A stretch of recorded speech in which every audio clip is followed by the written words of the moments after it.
Hey everybody, thanks for tuning into today's A1 trading session. We love engaging with our audience, talking shop, taking requests, and sharing our favorite setups. It's about that time where we're going to review a bunch of indexes, stocks, currencies, gold, silver, Bitcoin, and pretty much anything else and share our insights. If you're wondering what trades I'm in, if you're wondering what trades I'm taking, and you'd like to see exactly how I'm trading everything, you can actually follow my trading signals. If that sounds like something you're interested in, we'll share a link in the chat. You can sign up. You can sign up directly with the link or speak to a support rep if you have any questions. If you're asking, what do I trade? Pretty much everything. Indexes, ETFs, stocks, options, futures, Forex, and crypto. Thoughtful analysis, active trading. Check it out. And now, back to the show. Good morning, everybody. Happy Tuesday. Welcome back. Markets are open and big gap higher on the announcement that, that 50% tariff stuff that Trump talked about last week. We're going to go ahead and pause for 90 days, give everyone a chance to line up and negotiate. So is that a huge surprise? Not really. Last week was the bit of a pullback because of the announcement that we're going to tariff the entire Eurozone, and now we're going to negotiate and probably make them less, plus a 90-day pause. So it just kind of cements the fact that this whole idea of tariffs and trade wars, I keep hearing the saying like trade war, it's more like trade more. But it's just because we're throwing threats out there and then pausing for 90 days just to force this negotiation window. So anyway, markets gapped up higher, right? We're up 1+% of the S&P, almost 1.5%. Nasdaq up almost 2%. Dow's up over 1%. Russell's up over 1.7%. We're still trading inside a couple of weekly candles here. So this now goes back a couple of weeks. Resistance, and I would say last week's low would be support. Obviously the market can do whatever it needs to do, whatever it wants to do. I still think this is going to be a bit of a struggle to actually go significantly higher without having some type of pullback. From this low to, I really thought this would be the high, having this low to high right around all the clustered EMAs. We go back to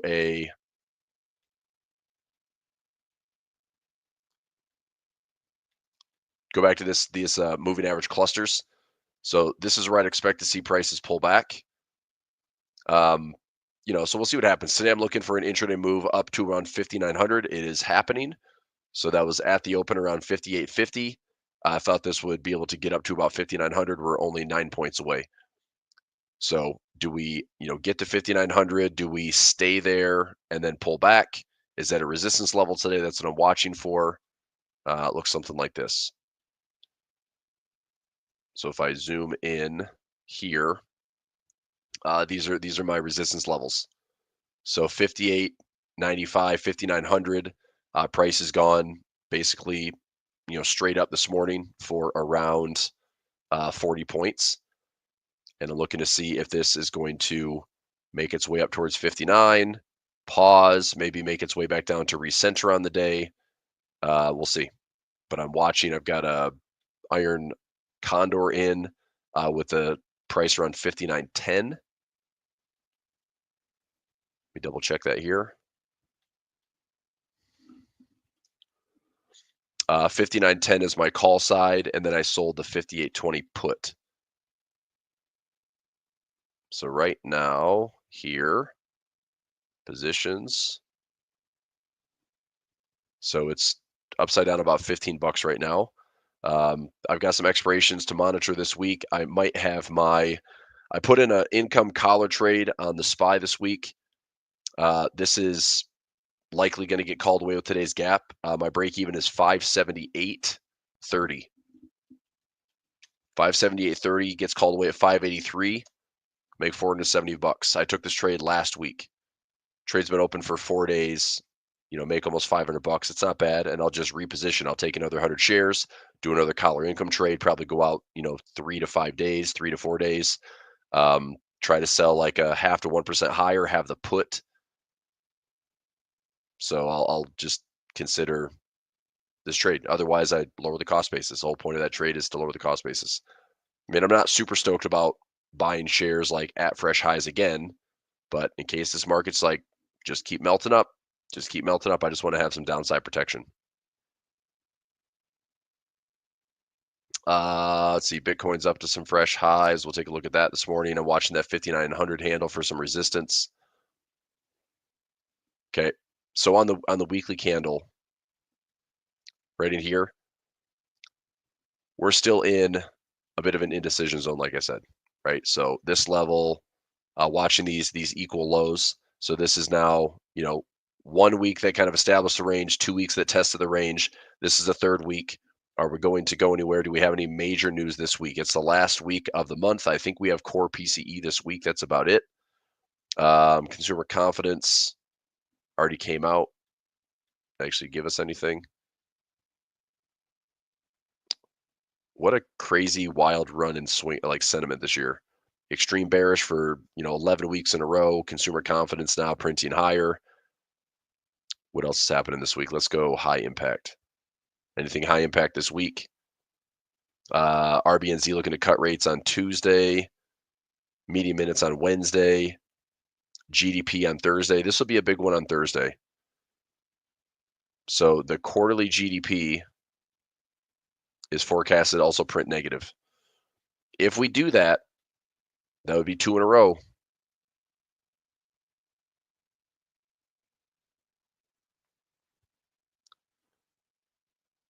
That'd be right.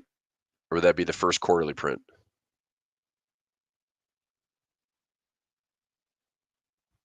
Is this a negative GDP print? Last one was February. All right. I guess we'll see what happens on Thursday. This is a negative print. This is the big question is like, are we going to see negative GDP? But everyone's questioning the integrity of the data because of what happened with trade war announcements. Everyone is kind of front loading inventory, front running supply, hoarding inventory essentially to have stuff on hand. But anyway, that's potentially the big impact news on Thursday.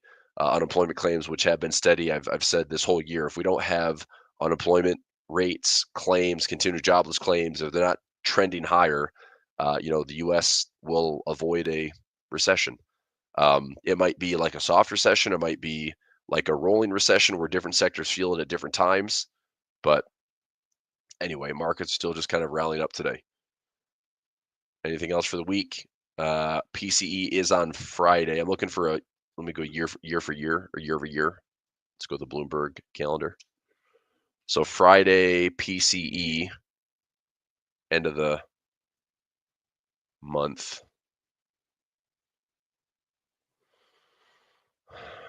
8:30.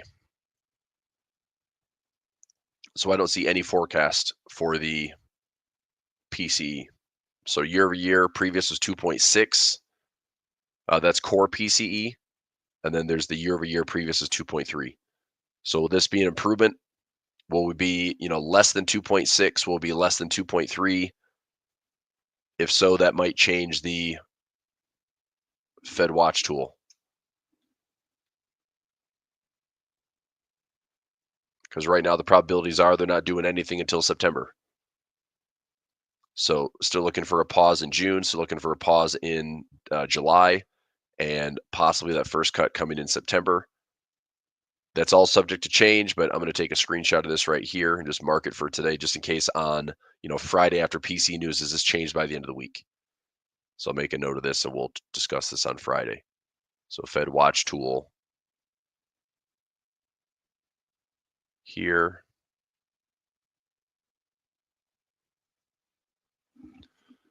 So Fed watch tool,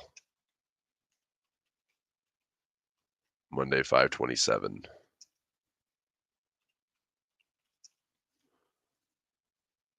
There.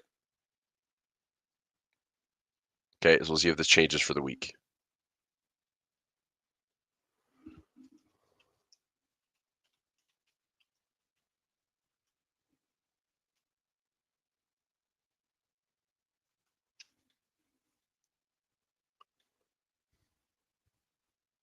But right now, the Fed doesn't want to do anything. So we'll see what the market does. All right, let's go top down. Markets are green today. Let's go to the heat map.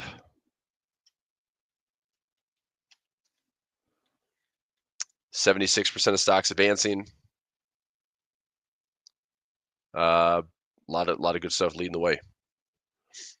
Tesla's up a lot today. Mag 7's up a lot today. Palantir, Oracle. Let's see. I thought I had some trades on Oracle. Let me double check. Nope, that was profitable. I've got some trades on Dell, some PayPal. I'm gonna have to do some rolls. Let me check my expirations this week. So I have that trade for today. That trade is, I don't know how that's negative. Interesting. I don't know how that's down. We've gone up, unless that like pivoted last week. Okay. SPY.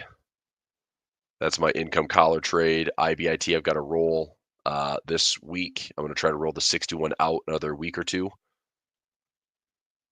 Futures. That is a cheap hedge. Son of a biscuit. All right. Well, that's a cheap hedge I'm going to lose on this week.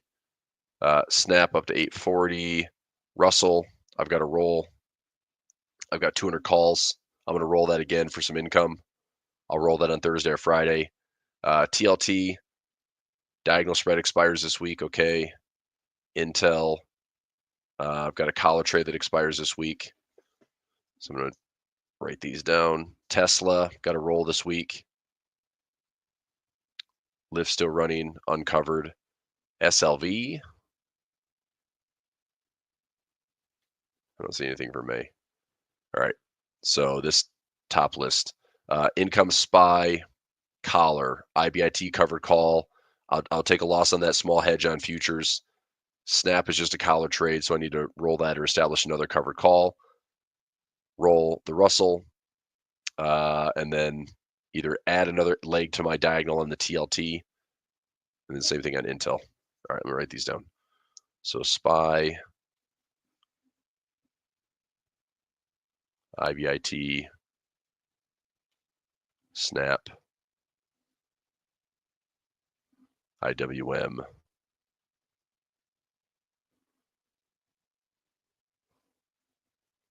Intel, and Tesla.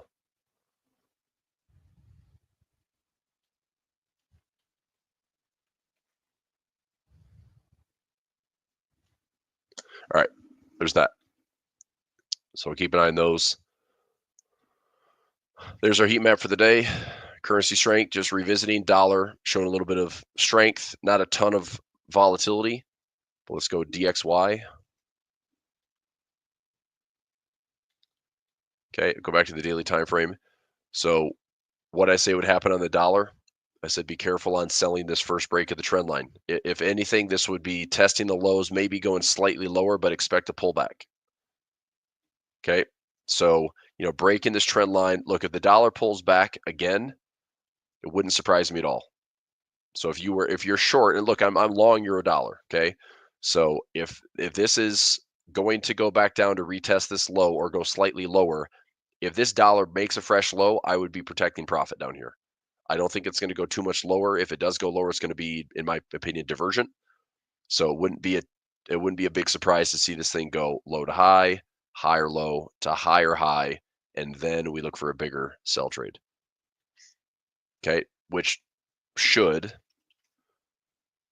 offer up, and we'll see how this euro dollar plays out. This could be a swing to the upside, high, low, lower, high, lower, low. Okay, which means I'm going to sit on a drawdown for this one. If it gets to the highs again, I'll take my profit. But if it pulls back where we have the swing coming back down to this area, I'll hold this trade open. I'll look to get filled on trade number 2, and then I'm looking for retest of the high. So I built in small positions, level 1, level 2, level 3. That's the trade for me. Okay. So I just wouldn't be surprised if the dollar's range bound or, high or low to maybe equal high or higher high,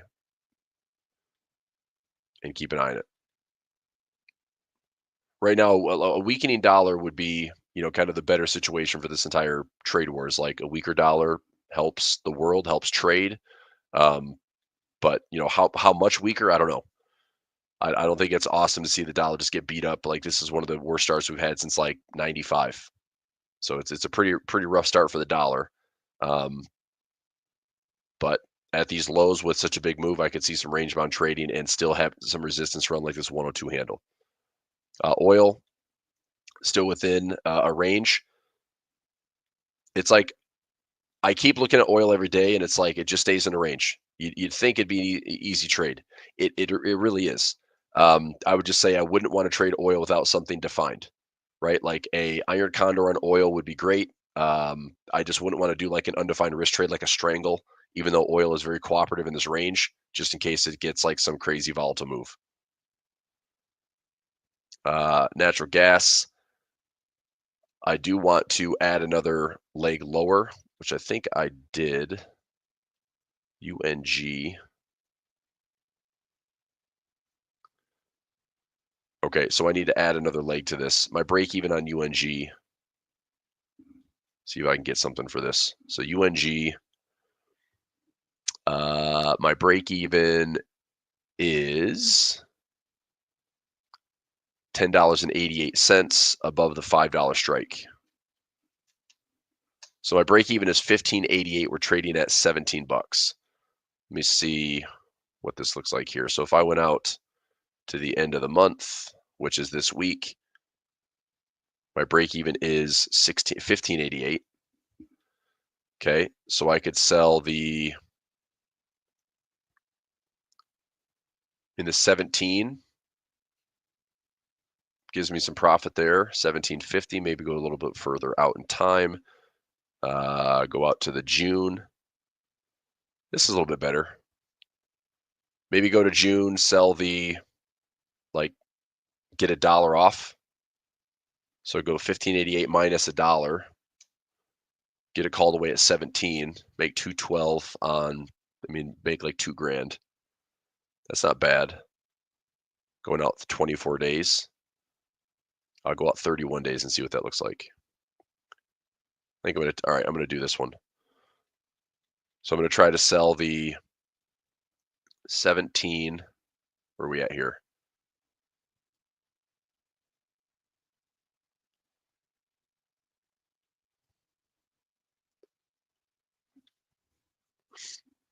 I do think this whole energy independence, if we're moving like nuclear is probably the last resort of where we'd like modify our energy to go nuclear. I think natural gas is something the U.S. does very well and very cheap. And if it's going to be like deregulation and fracking and all the stuff that was questionable as far as environmental concerns, um, I wonder if this is going to drive prices lower just because it's in high demand, but it's so readily available. So I'm not trying to get super cute. I thought since we finally got into this buy zone that natural gas would start to run pretty nicely, but we've reset pretty hard and now it's sideways. So I think for me, I'm just going to try to turn this into generating the income as opposed to looking for some big, huge move. So I'm going to go ahead and look at my trades for UNG, which is right here. I'm going to sell another piece. That would be selling the June 27th. It's out 31 days, selling the 17 for over $1. And see if I can, let me get like $1.10 for this, hopefully.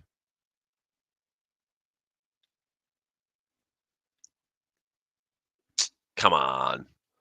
$1.10's not filling. $1.09. Filled at $1.09. Okay. Same thing here. So this is $17, $1.09.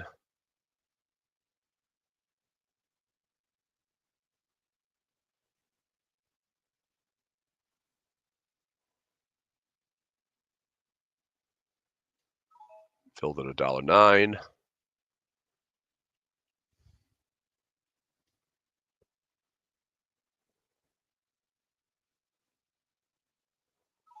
Filled at $1.09.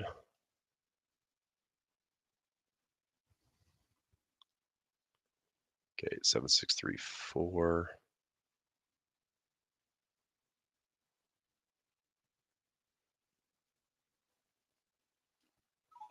Fill it $1.10 on that one.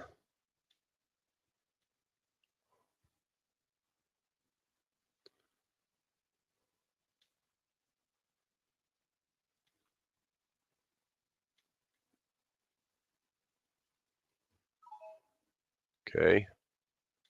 Getting there. Just got to put these diagonal spreads in. $1.09.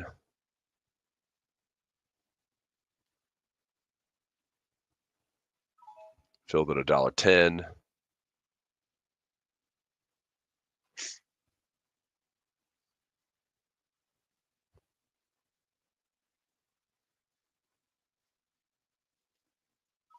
Filled at $1.11. Hey.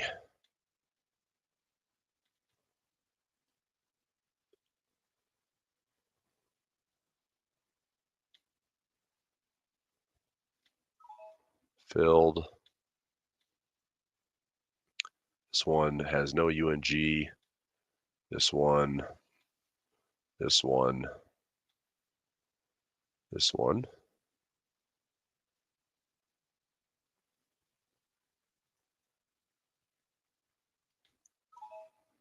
Okay, just a couple more.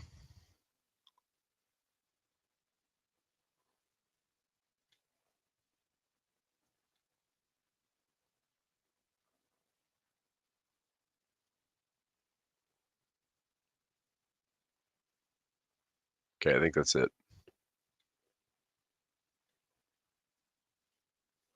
All right, so updating my tracker here.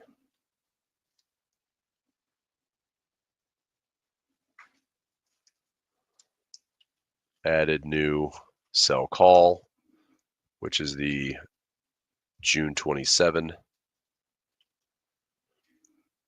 $17 call for $1.10 credit. So that'd be 1088 minus the dollar and change. 1088 minus the $1.10, 978. Add that to my 5. Puts me at a 1478 price break even. 1478. Get it called away at 17. If it gets called away at 17, I make 222. 1, 2, 3, 4, 5, 6, 7, 8, 9. So about $1,800. Yep. So just shy of $2,000 on the trade. All right. That way it's one less thing to worry about. And then I'll do the same thing on TLT. So that one's checked off the list. Okay, gold and silver. Gold is playing around with this kind of channel, like I talked about. You know, if we're making lower highs and lower lows, this could be just a very organized retracement. So organized retracement. If we get, I mean, and maybe it looks like that, maybe it doesn't. But as long as we are respecting this high and having some type of consolidation pattern, what I'm going to try to do here is if we have a low, if we hit a fresh low on gold, that would be, to me, the opportunity to start getting back involved in adding more shares of GLD, adding some option trades to GLD, and probably doing a income trade on gold futures. So between GLD, GC futures, I'd like to see, like, low 3,000s, between 3,000 and 2,800 in this area, trying to position for some additional income on gold. Okay, silver, I'm liking a little bit more. It's still not going anywhere. I'm going to add more silver if we hit 29. I'm going to add if we hit 26. I was watching this little choppy zone last week to see if this is going to break and pause and maybe work its way up to some fresh highs. I know that if we're breaking resistance, I like this trade a lot. But the key is we have to take out this high, and hopefully we're in some open space above $35 to look very bullish. Bitcoin. We had highs of Bitcoin around 112.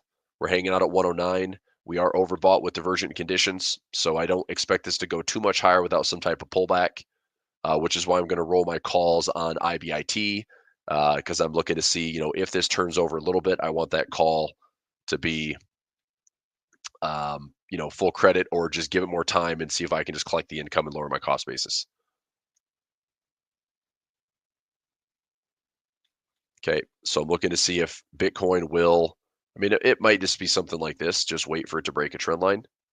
If it rolls over on the right-hand side of that trend line, then we, pull back into this area, pull back into this area. There may be a higher low. It might pull all the way back into this area, which I think might disappoint some Bitcoin bulls. But if the stock market rolls over, I think Bitcoin will do the same thing. So if the stock market rolls over and falls maybe 3-5%, I think Bitcoin will go with it. And we'll see if that offers up a chance to, find some dips in stocks, find some dips in Bitcoin, and I'm just going to stay the course. So, I still like gold to the upside. If we get pullbacks, I want to see 3,000 to 2,900 pullbacks. Silver, I'm long silver with one of my bigger like metals positions is silver, and I just want to see if it'll break above 35. If it pulls back to 29, pulls back to 26, I'll add some SI futures. I'll add some SLV. Okay, IBIT's up here at 62. I've got a covered call at 61. I've got also a put. I went out for like 70 or 80 days. Maybe let me see. Did I go out farther? I put a pretty cheap put in here. IBIT. Where's my put?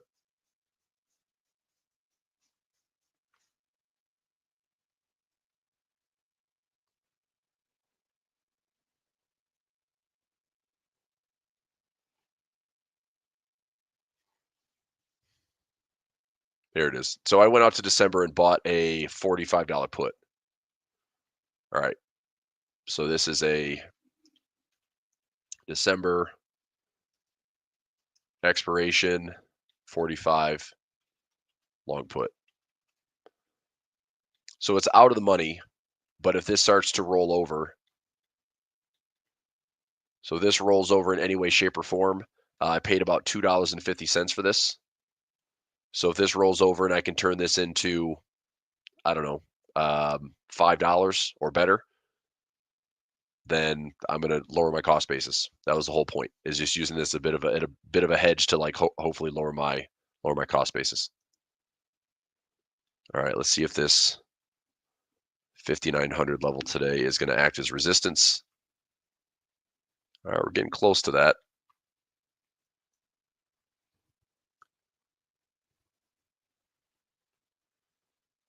This pending at 5,920.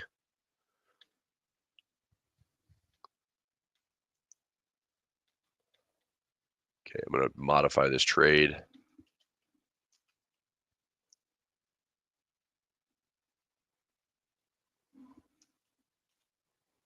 $1.80.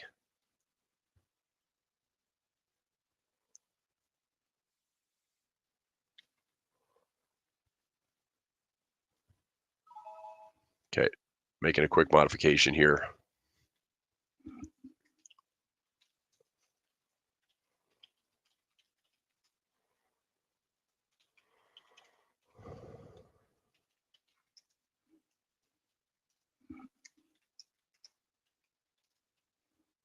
By 27 expiration.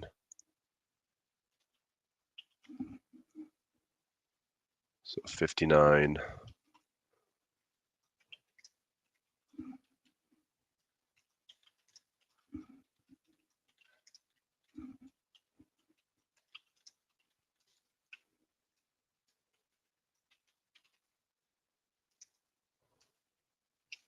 All right, see if that works out.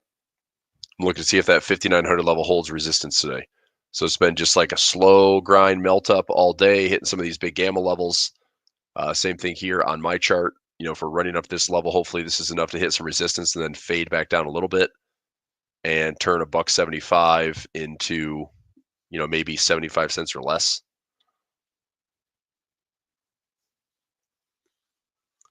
So this is a bear call combo.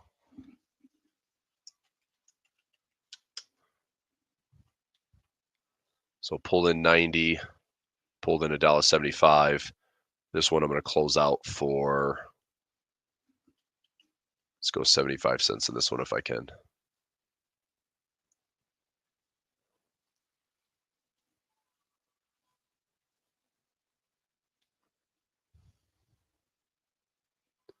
All right, so keep an eye on that one. We're good on Bitcoin. MicroStrategy, pulling back. I still have a covered call out to the end of June at 310. I'll still roll that if I have to. Coinbase maybe fading slightly. Copper, see if I can get back in this old lottery pick here. These 3 lines, it's a very inexpensive butterfly spread. I'd love to see some copper indecision and somehow get lucky on that trade. This was a max risk of $90 for a potential reward of $1,400. I just need to see price somehow dabble back and forth between those green lines. How to trade the yen long without paying negative swaps. Good luck. If you're long, so you want a stronger yen? What's your trade? If you're trying to be long the Japanese yen and you don't want to pay swaps, you really can't do it in the Forex market. The way I'm trading Japanese yen long is trading FXY as a stock. I own shares of FXY. I trade it like a stock. There's no fees on this for me. Yeah, if you're bullish yen, this is to me one of the best ways to do it. You can go Japanese yen futures, or you can go FXY. So either this would be 6J is your Japanese yen futures, or FXY, you can buy it like a stock and own the shares. That's how I'm doing it. Because I don't want to pay swap. I feel like it's just a light theft every single day. That's why I'm holding a lot of the Swiss pairs, because it's positive swap. Yeah, FXY. That's like owning the shares of Japanese yen, spot price. Basically, this instrument, if you go FXY, it's basically the inverse of the dollar yen. So dollar yen, you have this, this would be like the dollar yen low at 140, right? Goes back up to like 162, all the way back down to 140, back up again here, back down again. So that's the dollar yen look, and this is the inverse of that. Right? So if you flip this around, here's your dollar yen. You see that inverse pattern? So there's the floor at 140. This could be a monster head and shoulders if it breaks this level. Dollar yen could potentially be going to 120. That's a big deal if it happens. I think that's a big deal. So FXY, if I measure the move, which I have it right here, if this is going to be a head and shoulders measurement, that would be, FXY is going to 74. I own shares of this around 59. So I'm not going to make as much money as I would if I was, crazy leverage into Forex market, but it's a lot safer trade. It doesn't cost me any money. So that's one way of doing it. What's non-US? There we go. EWJ. Look at this bad boy. EWJ. I have some shares of this one. This is long Nikkei. Now it's creeping up $3,000. What's up? Okay, just got some shares. Nice fresh highs. This is a Nikkei 225 index that basically removes the bottom 15%. So you kind of get rid of some of the garbage in the Nikkei, and trade most of it. So anyway, dollar cost average in this one up a few bucks, and I'm going to ride this one a little bit higher with some non-US. That's another way. DAX up to some fresh highs in Germany. FTSE just shy of the highs. Again, there's a lot of good stuff happening non-US. China, Brazil looking a little bit better, bouncing off the 200 moving average. Latin America, same thing, bouncing off in a nice little buy zone. And I'm not like crazy aggressive on these non-US plays, but I do have some exposure. I think I've allocated about 7% of non-US exposure. SCHY, the Nikkei with I'm not going to say FXY, but that's kind of a non-US. It's more like Japanese yen.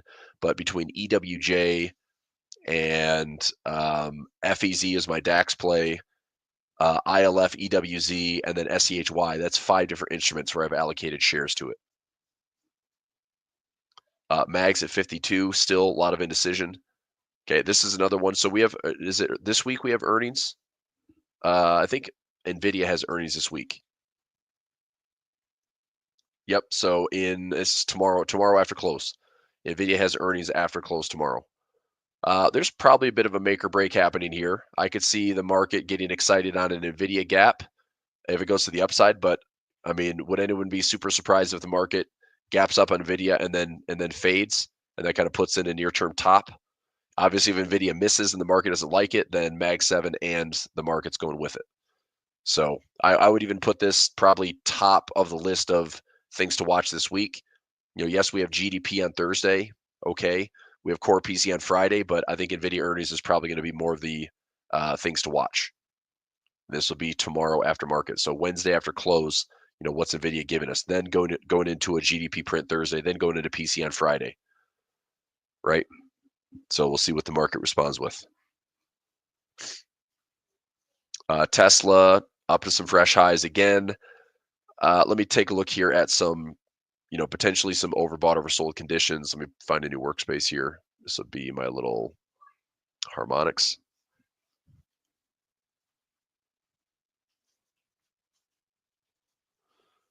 All right, let's go Tesla, 354. So daily time frame. Okay, I know this chart's messy. I just referenced my relative strength and momentum. So we're making some fresh highs in price. We're making lower highs in momentum. We're making fresh highs in price. We are overbought with divergence. So I can see, at least in the near term, the market pulling back. Axe says, what if I'm bullish Swiss? Is there a stock? I don't know. I think it was a futures trade. Let me see what it is. 6C.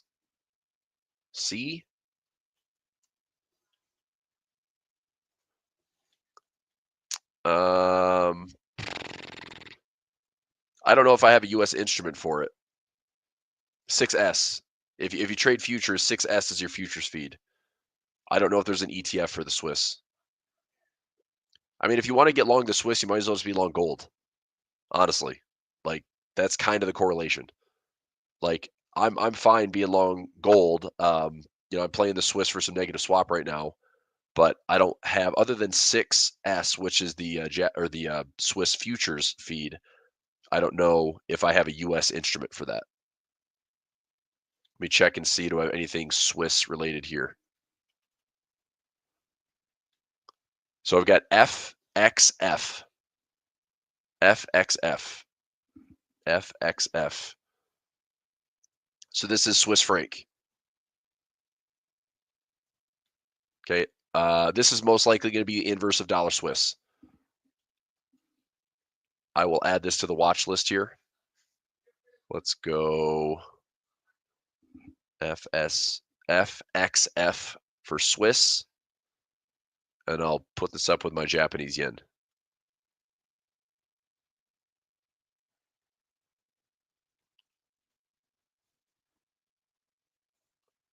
All my futures. There we go. I'll put it right in here. So copper, Swiss, Japanese yen. I'll just sprinkle it in there because if you look at this chart, it's going to be, like I said, the inverse is this is going to be dollar Swiss, right? So just take a mental picture here. It's like you've got resistance and then we broke the highs. Well, dollar Swiss, we had support and we broke the lows, right? So it is that trade. If you want to get long the Swiss, then you can get long FXF. And that would essentially say that you're selling the dollar Swiss. I mean, technically speaking, I don't love that trade. Based on, outside of this intervention low we had in 2011, I would say even if the dollar Swiss is going to come down to revisit this low, I still think this is going to be a monster trade back up eventually. Okay, I could be wrong, but I think from a technical side, the Swiss has been one of the strongest baskets the last 3, 4, 5 years, and probably to the chagrin of the Swiss National Bank. I don't think they want a super, super strong Swiss. But it also has been getting correlation with safe havens. It's been getting correlation with gold, and I can see that's why price is going up.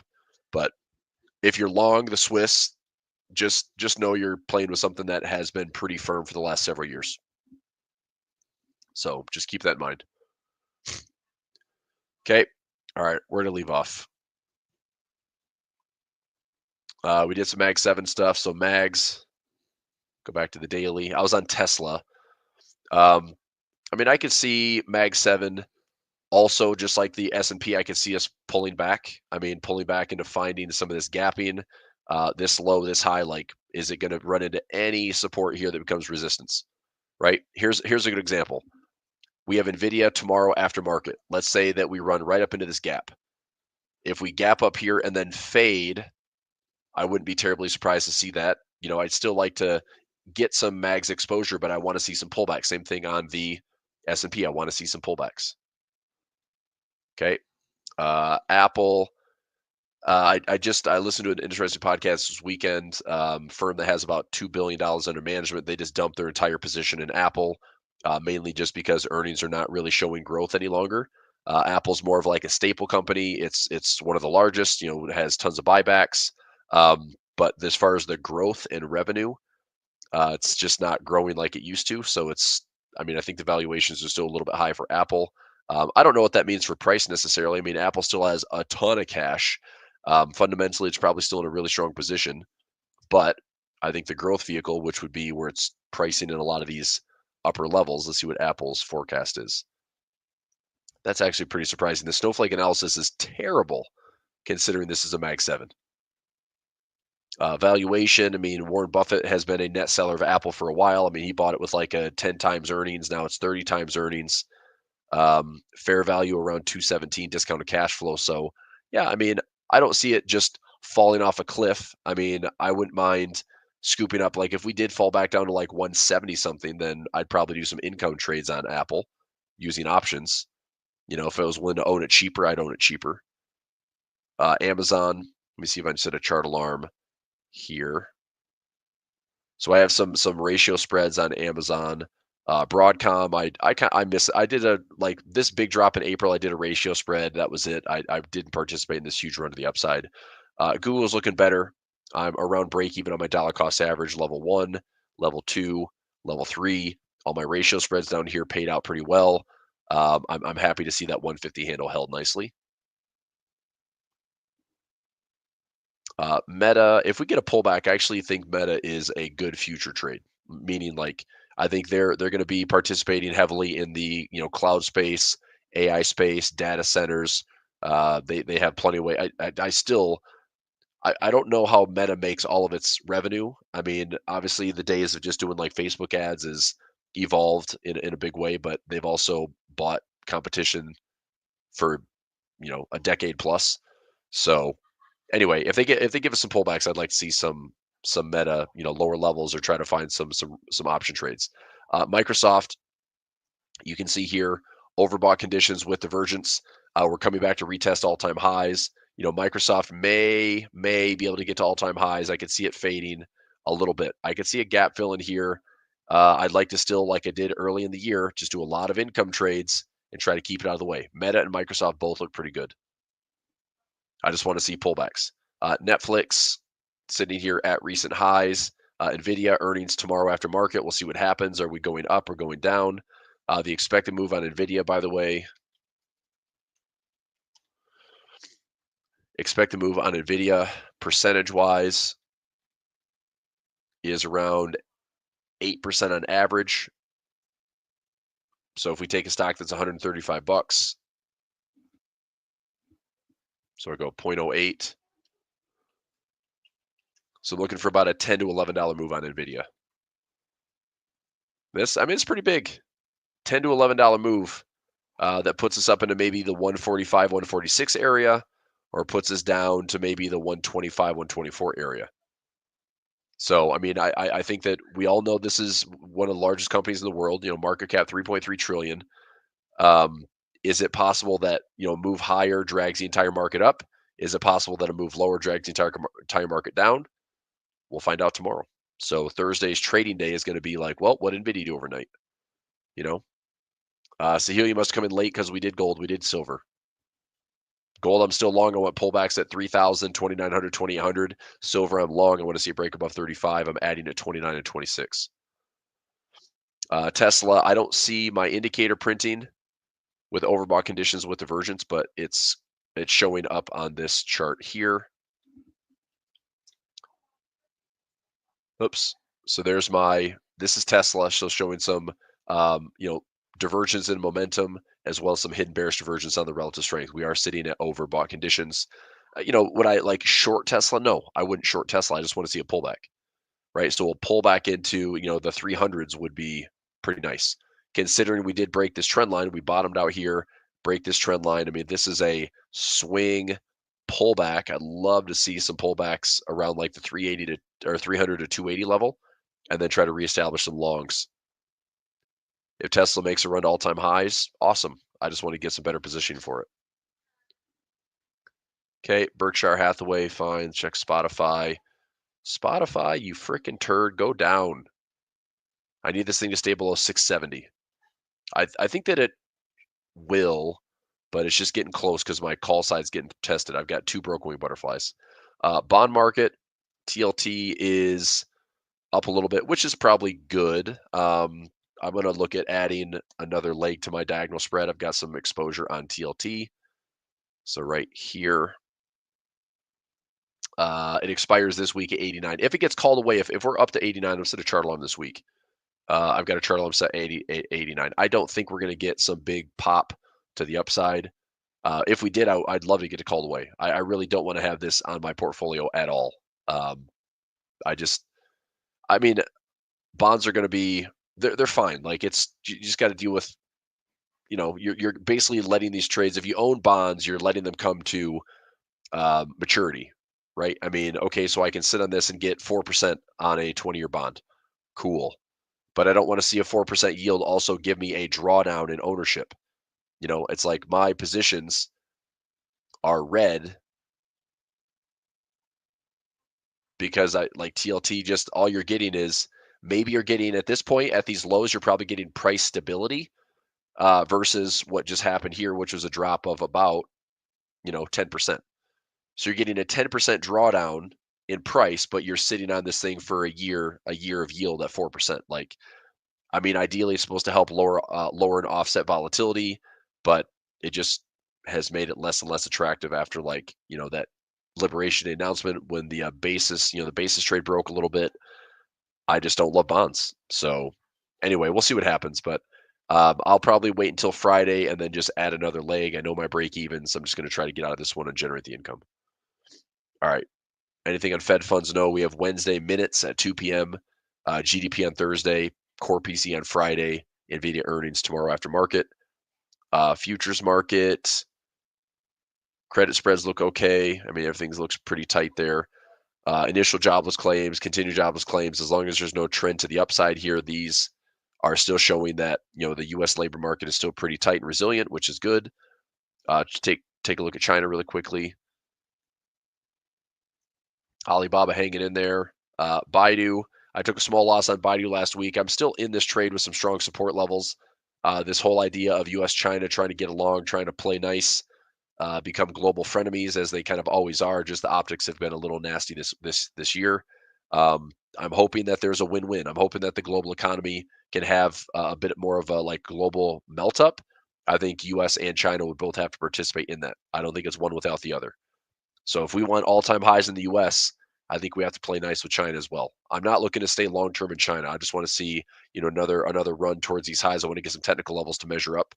So I'd like to see Baidu, make a run into the 110, 115 handle. Alibaba, we've already had a huge run in this one. Probably pretty well supported. If you're watching Alibaba, support. We have support off the 200 moving average. So another opportunity to maybe look, see if it revisits those highs from last fall. So look and see if this, 200 moving average holds support on Alibaba if you're interested in trading China at all. Baidu, we're just sitting at these lows already, so I kind of like it. I have some shares of FXY I'm holding to see if we get to some fresh highs. JD, I need to add another covered call. I think this one already expired. JD shares, yep. So I have naked put combos and just the shares. I'm going to add another covered call. So I'm going to turn this one into more of an income sitch. Schwab dividend, Schwab growth, watching closely. I expect some pullbacks on both. If you're looking for a cheap way to trade, kind of the Nasdaq, SCHG, instead of 100 stocks is 200 stocks, but it's 200 tech stocks. That's an ETF that's only $27. So, I mean, if we have pullbacks here, most likely I'm adding some exposure. If we have deeper pullbacks, let's go from a low to high. Do we have a, 30% pullback, 50% pullback? I'd obviously be okay adding to this with a higher low and then see if we can revisit highs. So percentage-wise, that would be okay. If we pull back, let's say to like 25, we have a run of like 15% to get to the highs again. That'd be about the equivalent of getting that on the Qs with a fraction of the price. Individual stocks, Costco. I mean, I like the stock. I want to income trade it. It's too expensive for me to want to own a bunch of shares of it other than fractional shares. Walmart is fine. Nike puts her in. That's fine. Home Depot and Lowe's, I'm waiting on these a little bit longer. The strength of the consumer, I don't know if MasterCard, Visa, Amex are going to continue to go higher. They're already back up to all-time highs. So Amex is not, but MasterCard, Visa is. What's scary though is like when you have like, I don't know, it's almost like credit cards win either way. Like when people stop making payments and they're going delinquencies, it's like somehow credit card companies do fine because they're gouging people at like 20+% interest rates. Progressive, I could see a top getting put in here. Not worth shorting necessarily. Palantir, a pullback would be great if you have a chance to buy some dynamic support. Looking for higher levels. This is probably, I'm going to make a bold claim here. I wouldn't be terribly surprised if Palantir becomes like one of the top performing stocks, maybe market cap wise. Like it's at $300 billion right now.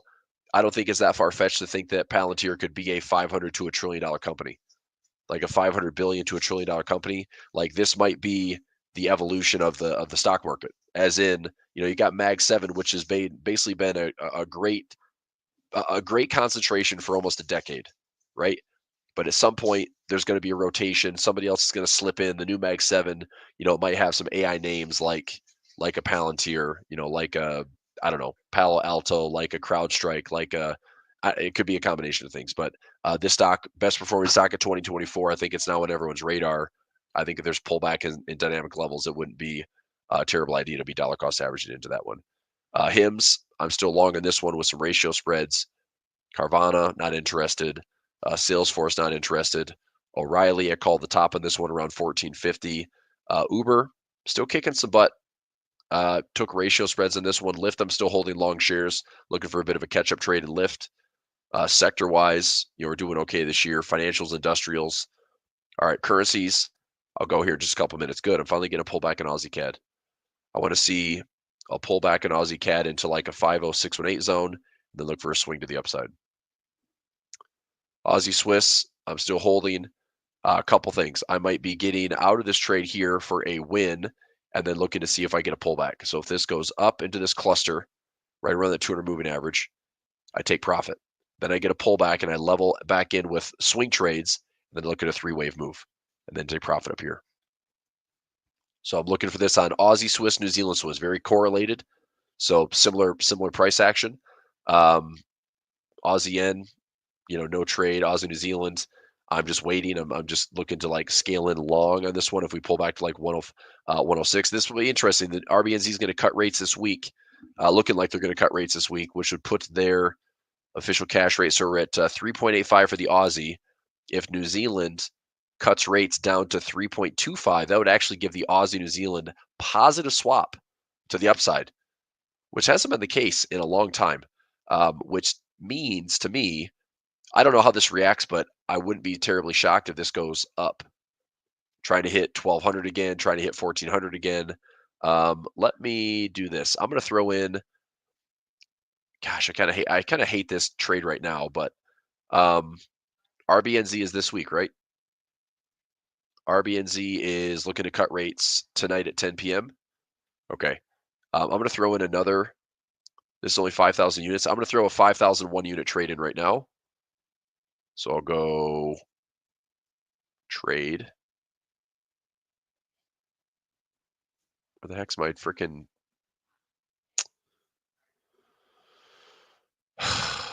Do I not just have trade?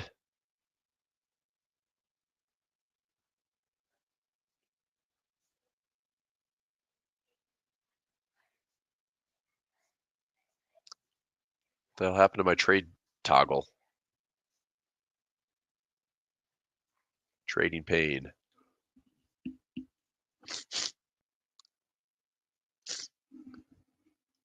Let's see, instant orders placement, positions. Weird.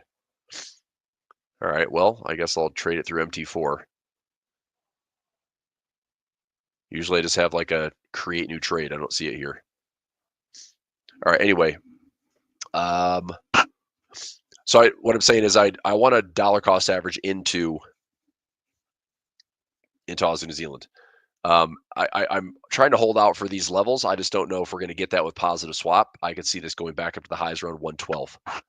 So I'm looking at, this is position 1. I wanted position 2 to be here, just didn't find it. So I might add a second position small and then keep this at 3, 4, and 5 just in case. So instant orders. I still don't see it. Whatever they did, they made it different. It used to be I could just go, sell, buy, and then trading or new trade, and I just don't see it. So whatever. All right, I'll place it MT4, no big deal. So looking at taking a small buy on Aussie, New Zealand. Now, again, my intention is this doesn't have to be like, where's your stop loss, Chris? I'm putting it way the heck down here. So if I'm in trade 1, small trade 2, this is still a 3, a 4, and a 5. Okay, if price is going my way, if I take trade 1 and 2 and it's going my way, I think we're hitting this level and possibly making a run towards this 114 level, which I'd be totally fine taking profit up here, right? So it's not going to be like a big order by any stretch. Aussie dollar, I still want to see if there's a pullback here. Is there a pullback that I can take a swing trade on Aussie dollar? I will wait for that. CAD Swiss, I will wait for this one as well. Is this going to make a run back up into the 200 moving average into this cluster? And then we have a wave 3 or wave 5. Let's find out. CAD yen, this support level held. I'm not in the trade. Swiss yen, not interested. Euro Aussie, near term is pulling back. I didn't get the pullback that I wanted, so I didn't trade this one. Euro CAD sell trade is still showing the right direction. If you were, selling equal highs or selling this little breakout, I think this still works its way back down to like 5,400. Euro Swiss, I'm still holding long. Euro pound, nothing. Euro yen, nothing. Euro New Zealand, similar to Euro Aussie. If you're looking at, maybe buying here and going up, it's tricky with RBNZ this week in case it's messy, but I would not be shocked to see if this thing does, head back a little bit higher. Euro dollar, I'm still holding long. As I mentioned before, if this is a swing and then we have a symmetry move back into this pullback zone, I'm still going to add into my euro dollars, looking to see if we get back to the highs at 1,500, 1,550. Pound Aussie, I talked about buying this equal low around 205. I didn't buy it. I just said if you wanted to put in a stop loss right below these levels, pullback worked out for maybe 300 to 400 pips. Pound CAD looks like a sell trade. I don't like it as much as Euro CAD. I would probably just stay out of this one, but it looks like a sell trade as long as we don't invalidate these highs at 8,800. Pound Swiss, it's getting close. 1250 to 1350. If you're long pound Swiss, that's a good spot to be grabbing some profit. Pound yen, scalper's paradise, but no real structure that I'd like to trade outside of short term. Pound New Zealand, like pound Aussie, heading back up. Pound dollar did make a surprising move. I wouldn't be terribly surprised if this puts in a bit of a pattern top, but I still think euro dollar is a better trade. If you want to take a lucky stab at the pound after we sweep these highs, you sell the candle here, stop loss above the highs. As long as you don't invalidate above 3,600, this thing might work its way all the way back down to like 3,200. We'll find out, but it would be like a low risk, high reward setup on pound dollar.